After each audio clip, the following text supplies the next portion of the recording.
Die goldenen Zwanziger, ein Jahrzehnt voller Jazz, Freiheit und Glanz. Mode, Kunst, ausgelassene Nächte und eine Wirtschaft auf dem Vormarsch. Aber war es wirklich so? War diese Zeit für alle goldig oder nur für eine kleine privilegierte Schicht der Gesellschaft? Hallo Leute, ich bin Herr Müller, euer Lehrer von Schulwissen to go, und heute schauen wir uns an, was hinter dem Mythos steckt und was die Realität der Zwanziger wirklich war. Los geht's! Beginnen wir mit der Wirtschaft. Nach dem Ersten Weltkrieg ging es für viele Länder erstmal bergab. Doch in den USA erlebte die Wirtschaft einen wahren Boom. Die Roaring Twenties waren geprägt von schnellem Wachstum, einer immer stärker werdenden Konsumgesellschaft und einer riesigen Nachfrage nach neuen Produkten wie Autos und Kühlschränken. Die USA schafften es mit dem Dawes-Plan, dass Deutschland Kredite in Höhe von 800 Millionen Reichsmark erhielt. Deutschland bekam also Geld von den USA geliehen. Dieser Plan führte zu einem Aufschwung der deutschen Wirtschaft und verschiedene Branchen erlebten einen Boom. Zu den wichtigsten Branchen gehörten unter anderem die Bauwirtschaft, die Chemieindustrie, der Maschinenbau, die Automobilindustrie und der Finanzsektor.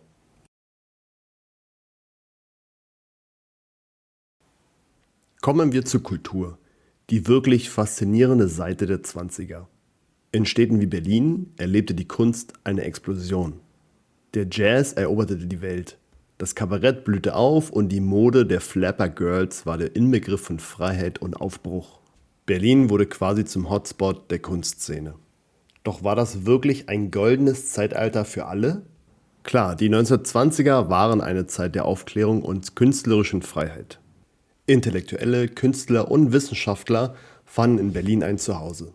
Doch all diese Freiheiten blieben dennoch nur auf eine kleine Gruppe beschränkt. Für die meisten Menschen war Kunst ein Luxus, den sie sich nicht leisten konnten. Und während die Reichen ihren Clubs und Bars feierten, kämpfte der Großteil der Bevölkerung um die alltäglichen Grundlagen des Lebens. Also sowas wie Essen, Trinken, einen Job, medizinische Versorgung oder ein Dach über dem Kopf. Denn die Arbeiterklasse, Landwirte, soziale Unterschichten, Minderheiten wie Juden und politische Linke, Kriegsversehrte und Witwen blieben von den positiven Auswirkungen des Dawes-Plans ausgeschlossen. Die entscheidende Frage bleibt: War der Glanz der goldenen Zwanziger tatsächlich nur ein Mythos und doch keine Realität? Trotz des wirtschaftlichen und dem damit verbundenen kulturellen Aufschwung ging es vor allem der Arbeiterklasse nicht besser. Die Arbeitslosigkeit war weit verbreitet und die Löhne in vielen Branchen blieben zu niedrig. Die Industrie profitierte oft von den günstigen Löhnen und den schlechten Arbeitsbedingungen, um ihre Unternehmensgewinne zu steigern. Hinzu kam, dass fehlende soziale Absicherung viele Arbeiter und ihre Familien weiter in die Armut drängte. Das führte dazu, dass immer mehr Arbeiter und arme Menschen politische Extrembewegungen Glauben schenkten und anfingen, sie zu unterstützen. Zudem lehnten unter anderem die Kommunisten, Sozialisten und Nationalsozialisten den Dawes-Plan aus unterschiedlichen Gründen ab. Gerade die politischen Extremisten sahen den Plan als eine Form der Versklavung Deutschlands durch ausländische Mächte an. Mit der internationalen Weltwirtschaftskrise von 1929 endeten die goldenen 20er Jahre und der Untergang der Weimarer Republik begann. Die Weltwirtschaftskrise verschärfte die sozialen Spannungen und die Unzufriedenheit der Bevölkerung mit der demokratischen Regierung führte dazu, dass radikale politische Gruppen an Einfluss gewannen. Also, was ist nun wahr an den goldenen Zwanzigern? War es wirklich eine Zeit des Wohlstands und der Freiheit für alle?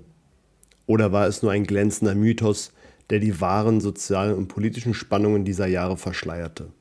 Die Wahrheit ist sicherlich irgendwo dazwischen. Auf der einen Seite gab es Aufschwung für viele, besonders in der Kultur und in einigen wirtschaftlichen Bereichen. Aber auf der anderen Seite hatte der Glanz dieser Zeit einen hohen Preis und für viele Menschen war das goldene Zeitalter nur ein Märchen. Denn alles war auf Pump, also geliehenes Geld. Die Wirtschaft war damit instabil und die Politik chaotisch und der Glanz war für eine kleine, privilegierte Schicht reserviert. Was denkst du über die goldenen Zwanziger? War es tatsächlich eine goldene Ära oder nur ein schöner Schein? Schreibe doch deine Meinung dazu gerne in die Kommentare. Und wenn dir das Video gefallen hat, dann abonniere doch bitte meinen Kanal. Vielen Dank für deinen Support und bis zum nächsten Video, dein Herr Müller.